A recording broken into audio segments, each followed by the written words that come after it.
अनुराधा वैदिक एस्ट्रोलॉजी में आप सबका अभिनंदन। आज हम शिक्षा पे बात करेंगे। जब हम शिक्षा पे बात करते हैं तो हम ये पूछते हैं कि क्या हम ये बता सकते हैं, क्या ये हमारा चार्ट बता सकता है कि हमें क्या पढ़ना चाहिए या हम जीवन में किस डायरेक्शन पे जाएंगे। जी हाँ, आपका चार्ट बहुत कुछ बता सकता है, हर छोटी छोटी चीज़ बता सकता है और ये तो डेफिनेटली बता सकता है कि आप किस डायरेक्शन में पढ़ाई कर सकते हैं। और ये हमें किससे मालूम पड़ता है? ये हमें मालूम पड़ता है इन चार्ट के D24 से, जो कि सिद्धांश अभी इसको कहा जाता है। और सिद्धांश में अंश रूलर्स, यानी जो अंश का मतलब अर्थ होता है एक पार्ट, क्योंकि ये सभी चार्ट्स, ये सभी वर्ग कुंडली जो हैं, ये मेन कुंडली D1 के छोटे छोटे पार्ट्स हैं, इसलिए इन्हें अंश भी कहा जाता है या वर्ग कुंडली भी कहा जाता है। सिद्धांश यानी D24 आपको जो सिद्धियां देता है या आपको जो कार्यकौशलता देता है ताकि आप अपना जीवन यापन कर सकें, आप किस तरह से क्या पढ़ सकते हैं उसे ये देखा जाता है। अब BPHS, बृहद जातक, फल दीपिका, सभी में ये अंश रूलर्स या अंश के जो स्वामी हैं उनका वर्णन आता है। ये क्या करते हैं?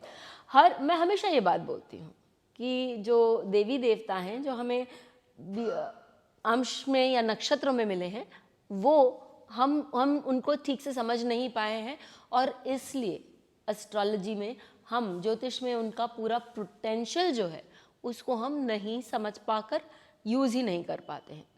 अब मैं अपनी इस बात को एक पॉइंट से, एक चार्ट से सिद्ध करूँगी, लेकिन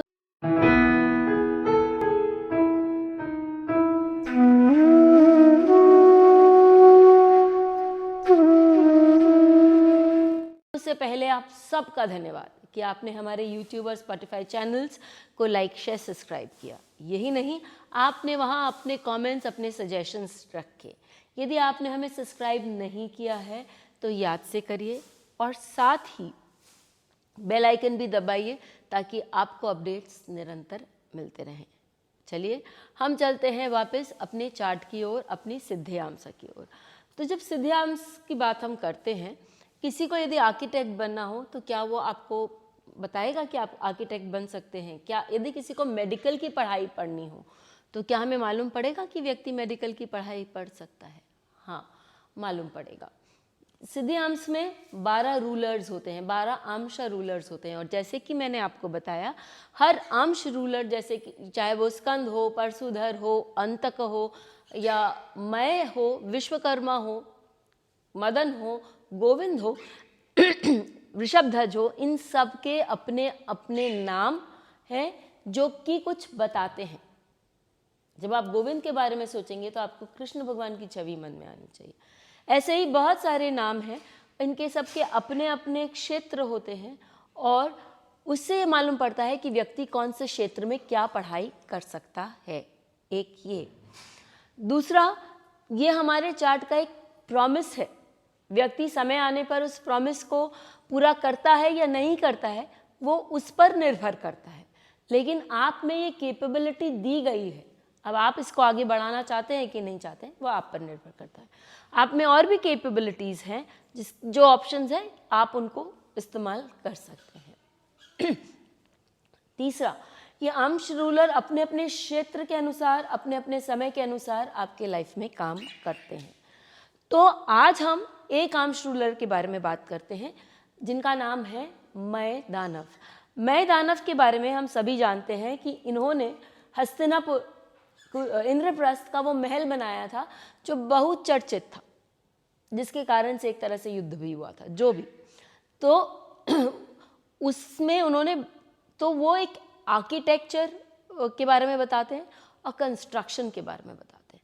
तो यदि मय दानव का हमारे कुंडली में D24 में कोई योगदान है, यदि वो एक अंश रूलर हैं, तो हम ये कह सकते हैं कि व्यक्ति और कारक भावों के, क्योंकि जब हम ग्रेजुएशन के लिए देखते हैं तो हम देखते हैं कि 9th हाउस ग्रेजुएशन के लिए इम्पॉर्टेंट हो जाता है और यदि उसके स्वामी मय दानव है तो व्यक्ति ग्रेजुएशन लेवल पे क्या आर्किटेक्चर पढ़ सकता है? हाँ, पढ़ सकता है। और उसके साथ और क्या क्या हो सकता है वो हम इस कुंडली से देखते हैं। इस कुंडली में क्या दिखा रहा है कि नाइन्थ लॉर्ड कौन है? वीनस है। और वीनस कौन से अंश में बैठा है?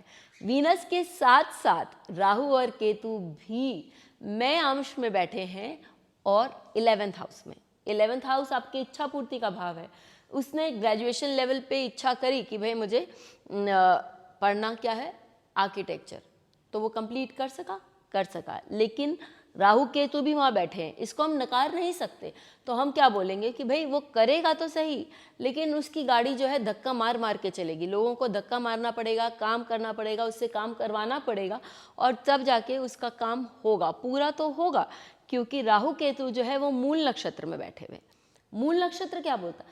और यही चीज़ मैं आप लोगों को बोल रही हूँ कि बहुत कॉम्प्लिकेटेड ये साइंस नहीं है, आपको समझना आना चाहिए। मूल नक्षत्र जो है वो बोलता है आपको बेसिक इश्यूज आएंगे, बेसिक में ही या ज्वाइन करने के साल 1.5 साल के अंदर आप बहुत सारी परेशानियों से घिरेंगे।